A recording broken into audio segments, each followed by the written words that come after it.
All right. I think this term Sunday Scaries is probably a fad and is probably going to be replaced by something else, but it does represent a core philosophical experience of the human organism. And I don't think that it's just about dreading the week ahead. I think it represents something deeper within us, something that is a universal human experience. So these so-called Sunday Scaries, these are structural signals within us. They represent a breach in continuity between the self that you access on the weekend and the one required by Monday morning. And I've thought a lot about this. I've thought, is this just like a hangover from the weekend? Is this just like a chronological hangover? Or is this just like, I'm not getting enough work done during the week, and so this is just the feeling of being behind, and so people who have these so-called Sunday Scaries are just people who aren't working hard enough during the week, or people who aren't resting enough on Saturday or on Sunday, right? But I think it's something deeper than that, because I've personally experienced these, and I know friends who've experienced this, like anxiety on the precipice of the oncoming week, across different situations in life. Working hard, not working hard enough. Resting enough, not resting enough. Right? There's still this like speed bump going from Sunday into Monday, this emotional speed bump. And at its core, I think this is a problem of something that I'd like to term temporal authorship loss. Temporal authorship loss. Temporal authorship loss is the felt disappearance of selfhood coherence across the imposed boundary of the calendar. So temporal authorship loss is the felt disappearance of selfhood and the coherence of that selfhood across the imposed boundary of the calendar. So common explanations, like we've talked about, they point to stress, they point to workload, or broken routines, things like this. And I think that actually is relevant. But beneath these things, beneath these surface symptoms, is a deeper structure, which is the re-entry each week into a misaligned self. So I think that the real issue here is reintegration, not anxiety. So we often assume that Sunday and Sunday dread is a simple emotional dip, that anxiety is about the work week ahead. But a closer look, I think, reveals that this is actually a more structural thing, right? I think that Sunday dread is best understood as emotional recoil from reintegration, because the weekend allows for ourselves, that feels internally referenced. And Monday restores the self shaped by external obligation. And this discontinuity creates a kind of narrative whiplash, right? The system functions, but the self does not. So there's a book by Winnicott called the Maturational Process in the Facilitating Environment, 1960. And Winnicott called this the emergence of the false self. The false self is a functional persona designed to meet demands, even as it silences the self. And when a person is rewarded for staying in character, they begin to disappear. So when this continues for too long, the person doesn't break down. They just start to blur slowly and slowly, right? So this gives rise, when we can acknowledge this existence of the false self, this gives rise to the aesthetic self versus the institutional self. So to understand the pressure behind this reintegration of the false self and the real self, we have to go deeper into this question: who is expected to show up on Monday morning? This gets into philosopher, one of my favorite hermeneuticians, Hans-Georg Gadamer. In his book, Truth and Method, 1960, he emphasized that understanding is historical. And when time becomes externally imposed, right, when Monday belongs to someone else, continuity breaks. But it's not just about time. It's about identity. And that's why we moved from the 60s into the 80s, from Gadamer and Winnicott into Charles Taylor. So philosopher Charles Taylor, in his book Sources of Self, 1989, he distinguished between the aesthetic self, which is the internally constructed, reflexive, chosen self that we have, and the institutional self, which is compliant and streamlined and socially legible. And the weekend often permits the aesthetic self, but Monday demands the institutional self. And that forced handoff generates resistance, not because the self is weak, but because it no longer feels chosen by us. So let's discuss some of these core philosophical themes in the substrate beneath all of this, which are time and ownership and the loss of authorial self. So the Sunday Scaries really are not about the dread that presents itself. They are about dislocation. Okay, the timeline no longer feels authored by you. What's breaking here is temporal authorship.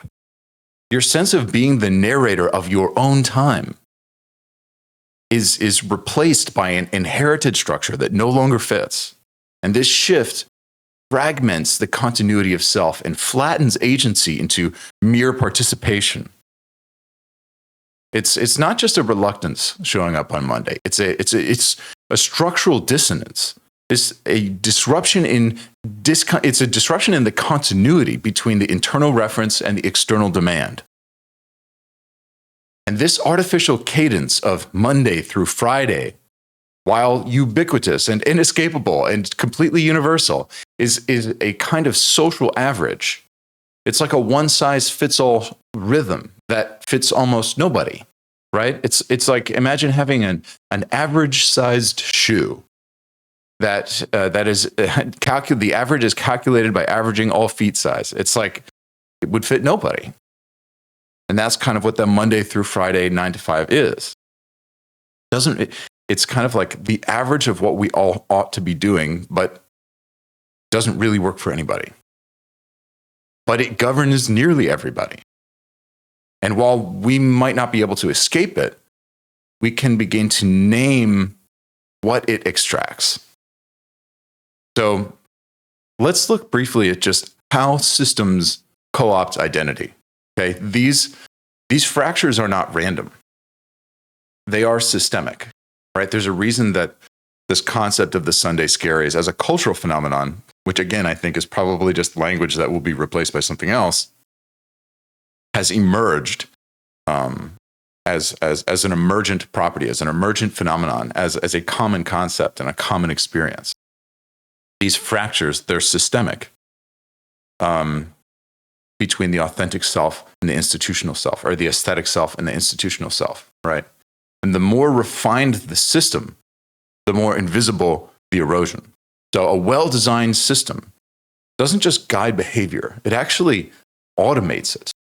So Shoshana Zuboff, in her book, The Age of Surveillance Capitalism, 2019, warned how external systems increasingly offload decision-making from the individual back onto their context. And the more fluid the performance, the easier it is to forget what it's overwriting. And this is the danger of high-functioning misalignment, that the system keeps working so the user stops noticing that they've gone missing. So it's important to remember this point. Not all productivity is alignment, right? We show up on Monday and we think, I have to do this, I want to do this, we really have no choice, and we want to suppress and ignore that disjunct, that feeling of anxiety, because we have no choice. So what purpose, what possible benefit could there be in legitimizing or acknowledging it? But remember, the danger really is not in doing too much. It's in doing too much that isn't yours.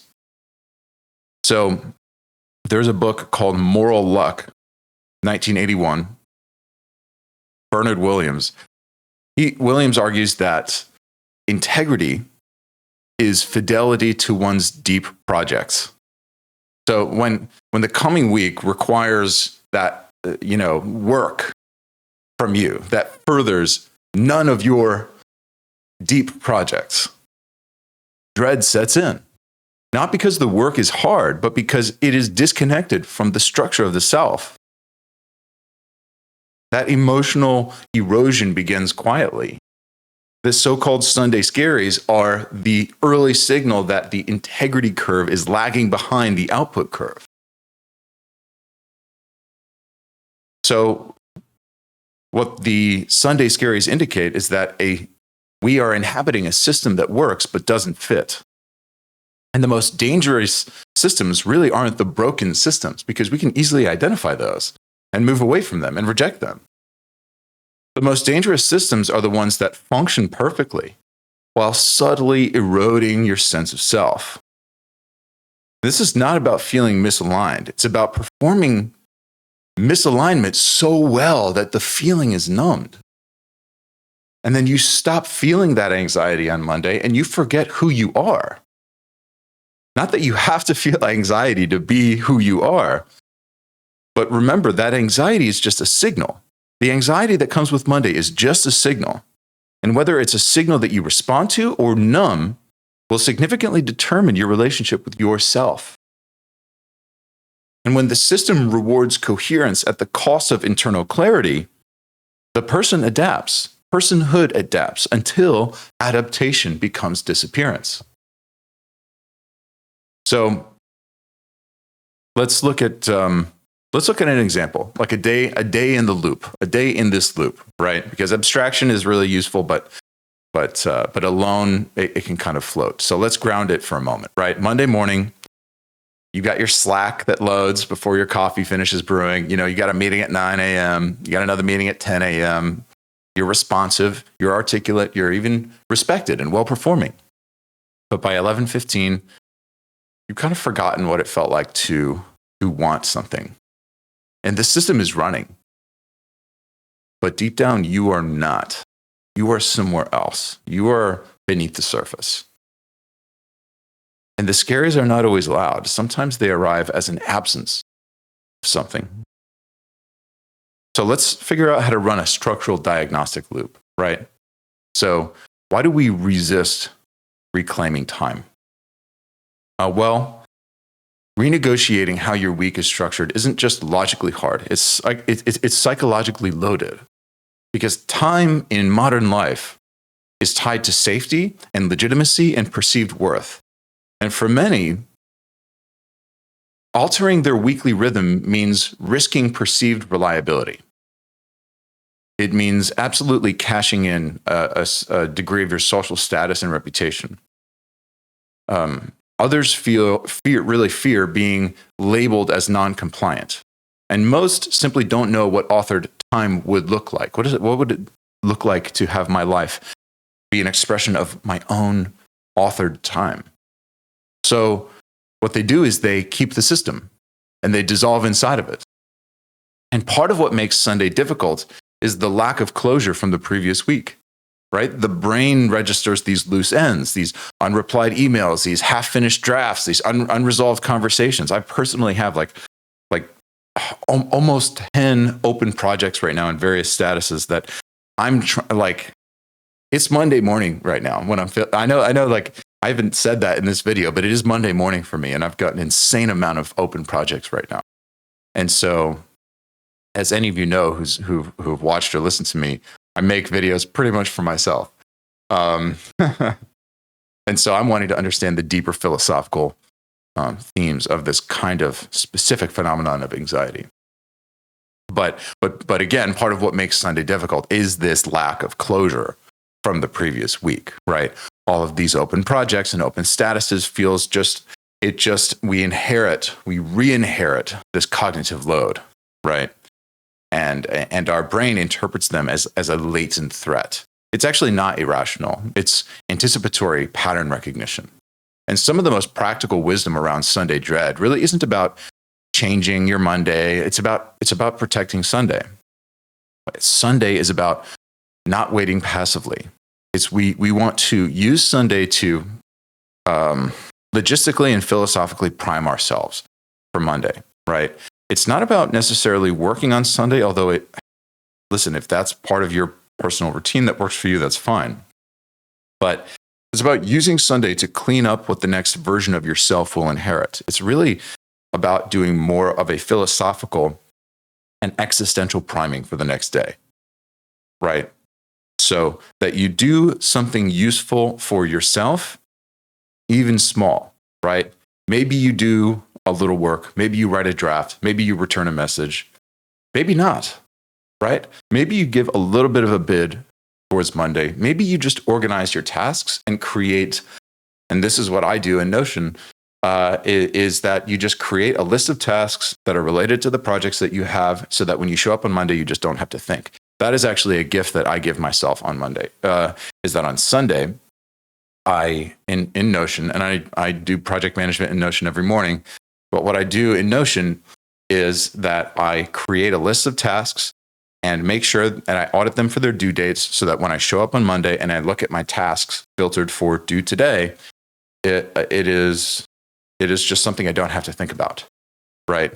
I say this, I quote all the time, David Allen, the mind is for having ideas, not holding ideas. So when our Notion task list just presents to us what we have to do, we don't have to think. So we can apply all our willpower to the doing of the task, not the organizing of the task and the holding of the task, right? And we could just be single-minded and kind of thoughtless, right? But we can still do good work. That's the gift that I give my Monday, right? But listen, even that, like a lot of the advice you get about so-called Sunday Scaries, it terminates on something really logistical like that, which I think feels flat philosophically to me and doesn't address the core anxiety issue. It feels minimizing to me because logistical answers really have a limit. Because protecting Sunday isn't just about errands. It's about reclaiming a sense of temporal authorship. Authorship, like authority over your time. So here's a reflection worth running weekly, right? It's that this isn't about really managing your mood. It's more about surfacing the architecture, right? So if your reintegration between the, as Charles Taylor puts it, the aesthetic self and the institutional self, if that reintegration feels dislocating, run this loop. Number one, what self-structure does this system require that I'm going back into? 2, what self-structure has emerged in its absence? So what self has emerged over this weekend? 3, what functional rewards are being retained? Number 4, what inner signals are being suppressed? And 5, if I keep succeeding here, who do I become? And you run this loop on Sunday evening, not as a rescue ritual from tomorrow, but as an authoring practice. Just write one line each and don't overthink it. So it's important to remember what we're actually trying to solve for here, right? We've kind of framed the Sunday Scaries through the lens of temporal authorship loss, the quiet erosion of narrative continuity that happens when your calendar owns your selfhood. And integration begins when continuity returns, not when the dread is numbed, but when the week ahead feels like a coherent extension of the self. The test isn't whether Sunday Scaries vanish. It's whether your sense of narrative continuity survives the transition. Because when time feels unauthored, the self does not vanish all at once. It dissolves silently in compliance. The test is whether the person who shows up Monday morning still recognizes themselves. And if not, whether they're willing to renegotiate the contract before it writes over them again. So what did we cover today? Really, we examined the Sunday Scaries not as anxiety, but as an existential structural dissonance. And we reframed the experience as emotional recoil from reintegration between the aesthetic self and the institutional self. Explored the handoff from aesthetic to institutional and positioned the week's imposed structure as a misfit operating system. And we were drawing on thinkers from Winnicott to Gadamer to Taylor to Williams to Zuboff. And we saw how functioning systems can still hollow out the user and how productivity is not proof of alignment. What we're solving for when we address the Sunday scaries or Monday anxiety is authorship. And that begins not with motivation, but with architectural clarity and existential insight and having a clear protocol for handing off between the aesthetic self and the institutional self and allowing those to reintegrate so that it's not as much of an emotional speed bump between Sunday and Monday, but rather a planned existential handoff.